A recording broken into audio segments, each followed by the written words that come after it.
अपने पति का जो सम्मान दे रही हैं, जितनी भी महिलाएं हैं वो परमेश्वर को सम्मान दे रही हैं और परमेश्वर की दृष्टि उनके ऊपर रहेगी। ये जो पति को अपने पति को तिरस्कार कर रही हैं उन्हें क्या होगा? वो जघन्य अपराध और पाप करें और नौ नरक की गामी बनेगी हिंदू धर्म के। एक तरफ आलोक मौर्य जो है अपनी बेटी से जो है मिलने के लिए अपनी पत्नी को अपनाने को तैयार हैं, लेकिन वहीं जो है ज्योति मौर्य वो जो है आना नहीं चाहती हैं, वो जो है तलाक लेना चाहती हैं। कहा जाए तो मनीष के संग वो अपना घर बसाना चाहती हैं। इस समय समाज में चारों तरफ अगर कहा जाए तो ज्योति मौर्य का जो है बदनामी हो रहा है, लोग उनको जो है ताने कस रहे हैं। और इसी संदर्भ में मैं मिलने आया हूँ। यहाँ पर हमारे सामने जो आप देख रहे हैं, ये मेरे सामने जो है ये कम्युनिस्ट पार्टी के सक्रिय सदस्य हैं राजनाथ मौर्य जी, और इनसे बात करेंगे हम जो है ज्योति मौर्य के बारे में। चैनल में आपका स्वागत है। धन्यवाद। जो लोग देख रहे हैं उनको भी। अच्छा, ये हमको बताइए कि ज्योति मौर्य के बारे में आपकी क्या राय है? ज्योति मौर्य के बारे में तो हमारी राय है कि ज्योति मौर्य हमारे समझ से उन्होंने भूल की है, गलती की है, और उस गलती को महसूस करते हुए जिनके साथ इतने दिन तक रही हैं, बच्चों की माँ भी बनी हैं, ऐसी परिस्थिति में उन्हें वापस आना चाहिए। हाँ। समाज में चारों तरफ कहा जाए कि बुराइयां हो रही है, अगर देखा जाए तो वो उस दृष्टि से आप क्या कहेंगे? उस दृष्टि से हम यही कहेंगे कि वापस आना ही उनके लिए लाभदायक है। बदनामी से बचना है सारे चीज़ से, और बाहर जाने पर बदनामी बढ़ती जाएगी और तमाम इससे बुराइयां फैलेंगी। उनके एक ज्योति मौर्य के इस तरह के गंदगी फैलाने से और महिलाओं का भी अपमान होगा।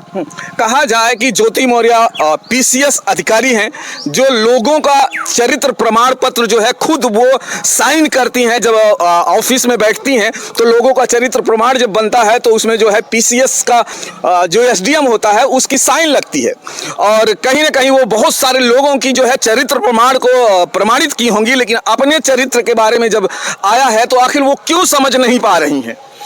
ज्योति मौर्य इस ढंग की अगर बातें कर रही हैं, नहीं लौट आ रही हैं लौट करके, और इसके बाद वो दूसरे का चरित्र क्या साफ बनाएंगी?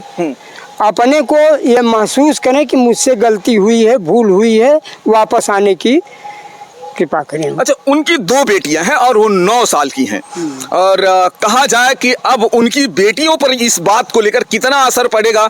बेटियां पहले जो है प्रयागराज में पढ़ रही थी, इसमें बरेली बुला लिया गया है, और क्या आपको लगता है कि बेटियों को जो है माइंड पर कुछ फर्क पड़ेगा? उनके आने वाले दिनों में लोग जो है उनके कैरेक्टर को लेकर कुछ ना कुछ बहस करेंगे?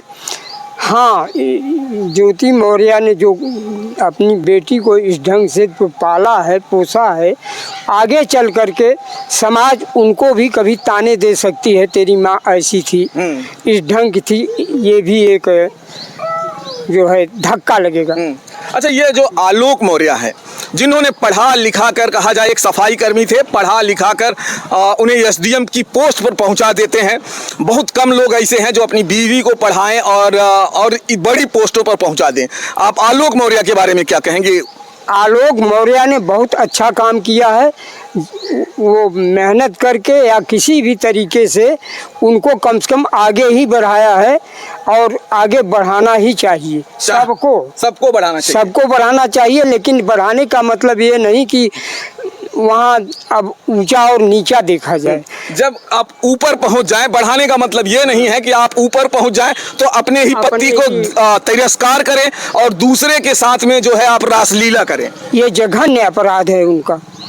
उनको तो ये मान लेना चाहिए कि मुझसे अपराध हुआ है, और खुद स्वयं को अपने को माफ़ी मांगते हुए उन्हें वापस आना चाहिए। उनका कहना है तो हमने अपराध कोई नहीं किया है।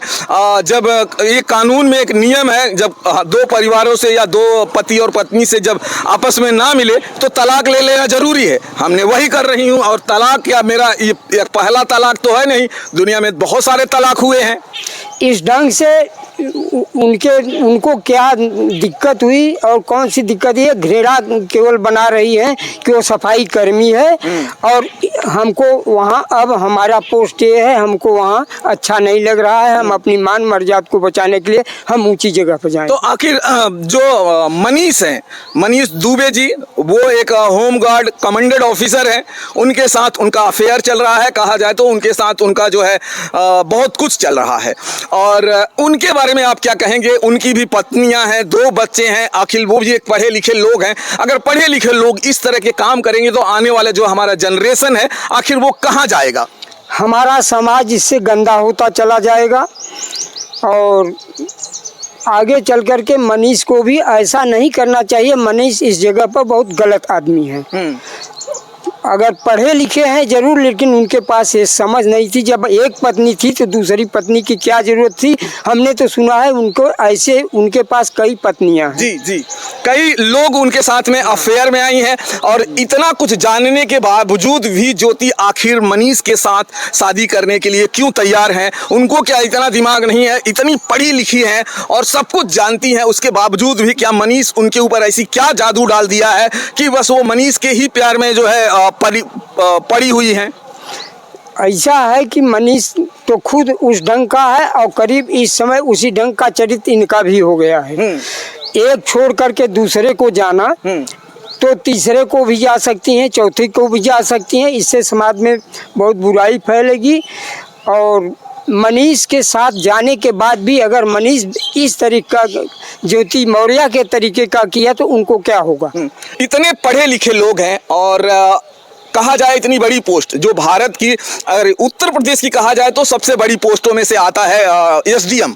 और उस पोस्ट पर काम करने वाले लोग अगर इस तरह के जघन्य अपराध करें और तो सरकार को क्या करना चाहिए? दोनों पढ़े लिखे हो करके इस ढंग का अपराध करेंगे, इसी को बुद्धिजीवी कहते हैं। जब बुद्धिजीवी वर्ग ये अपराध करेगा तो आम लोगों की क्या होगी? अच्छा, कहा जा रहा है कि बहुत सारे लोग अपनी अपनी पत्नियों को घर बुला लिए और वो कह रहे हैं नहीं आपको नहीं पढ़ना है, आप लोग पढ़ेंगी और हमसे ज़्यादा ऊपर चली जाएंगी तो इसी तरह से कार्य करेंगी, कहीं ना कहीं हमें भी छोड़ देंगी।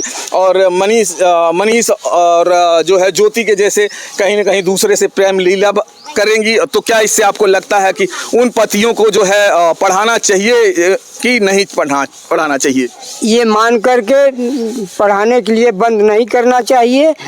सभी ज्योति मौर्य नहीं हो सकती हैं और उनके विकास के लिए, उनके शिक्षा के लिए, आगे बढ़ने के लिए महिलाओं को हमेशा जो है आगे बढ़ने के लिए शिक्षा जरूरी है और बाहर निकलना भी जरूरी है। आलोक के पिता एक रिटायर्ड टीचर्स हैं, माँ भी टीचर थी और मैं जब उनसे मिला और हमारी मुलाकात होती है उनसे और बहुत नाराज़ थे, निराश थे। उनका कहना था कि हमारी बहू ने हमारे जो है कुल पर यानी कि हमारे ख़ानदान पर एक कलंक लगा दिया है और हमें ये उम्मीद नहीं थी ज्योति से। कलंक तो है ही है भाई, खानदान में और बिरादरी में और समाज में एक कलंक तो ही है। हमेशा कहेंगे तुम्हारी बहू निकल गई, तुम्हारी बहू निकल गई, ये तो कलंक है ही है। अगर ज्योति मौर्य आपसे मान लीजिए मिलती हैं तो आप अपनी तरफ से उन्हें ऐसा क्या बताएंगे ताकि वो जो है आलोक के साथ आ जाएं? हम तो यही कहेंगे कि न्याय यही है और आपके साथ उन्होंने अपने जीवन को न्यौछावर करके पढ़ाया है किसी तरीके से और आप इस तरीके से उनको छोटा, पहले क्यों नहीं छोटा मान करके शादी ही न करती है ऐसे लोगों से? जी जी हाँ? जी हाँ, जब कर लिया, बच्चे पैदा हो गए तो इस तरीके से ठोकर मारना ठीक नहीं है। जब उन्होंने शादी किया था तब उनको कोई नौकरी नहीं थी। हाँ। उनके पास नॉर्मल एक जैसे पत्नियां जैसे आती हैं शादी में करके वैसे ही थी, सिर्फ उन्होंने ग्रेजुएशन कंप्लीट किया था। लेकिन आलोक ने जिद कर दिया कि नहीं आप पढ़िए और हम आपको पढ़ाएंगे, आपको अधिकारी बनाकर ही छोड़ेंगे। और आलोक के जिद की वजह से आज वो यहाँ पर इतनी ऊंचाई पर हैं, लेकिन वही आलोक आज उन्हें खटक रहे हैं। तो हम तो चाहते हैं ये कि आलोक उनके लिए जितनी मेहनत किए हैं, अपना पेट काट करके अपना ज़मीन बेच करके भी उनको पढ़ाए हैं। ये चीज़ उन्हें भूलना नहीं चाहिए और अपनी गलती को महसूस करते हुए आप लोग के पास वापस आना चाहिए। अच्छा, एक हिंदू धर्म की चलिए बात करते हैं। एक पति और पत्नी का जो रिश्ता होता है हिंदू धर्म में, वो कैसे होता है?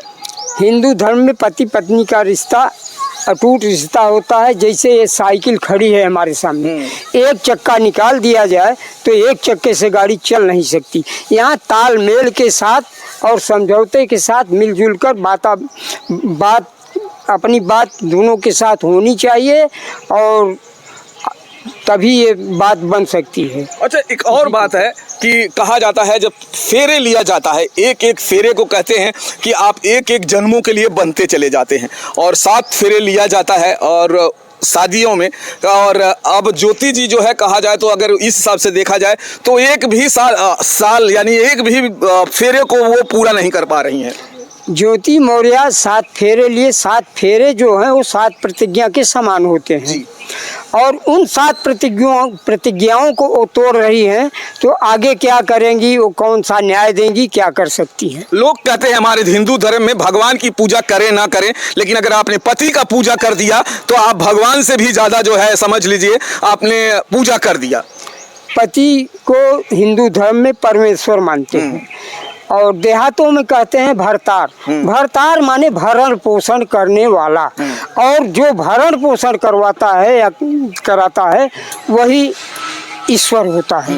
तो अगर कहा जाए तो मतलब पति की पूजा कर लीजिए तो आप ईश्वर की पूजा कर लीजिए। पूजा हो गई। अपने पति का जो सम्मान दे रही हैं जितनी भी महिलाएं हैं वो परमेश्वर को सम्मान दे रही हैं और परमेश्वर की दृष्टि उनके ऊपर रहेगी। ये जो पति को अपने पति को तिरस्कार कर रही हैं उन्हें क्या होगा? वो जघन्य अपराध और पाप करें और नौ नरक की गामी बनेगी हिंदू धर्म के। चलिए दोस्तों, मैं बता दूं कि मेरे साथ जुड़े हुए थे राजनाथ मौर्य और सरसरा से और ये आपको और एक चीज़ें बता दूं कि ये जो है कम्युनिस्ट पार्टी के कार्यकारिणी सदस्य हैं और इनसे हमारी बात हुई है और इनका एक और था कि ये पहले जो है इस मंच कलाकार हुआ करते थे और इस समय शायद अभी वो मंच की कलाकारी नहीं करते हैं, लेकिन बहुत सालों तक इनका मंच का कलाकारी रहा है और बहुत एंटरटेन किए हैं। और अब जो है हमारा वीडियो यहाँ समाप्त होगा दोस्तों। हम मिलेंगे आपको किसी और वीडियो में। जय हिंद, जय भारत।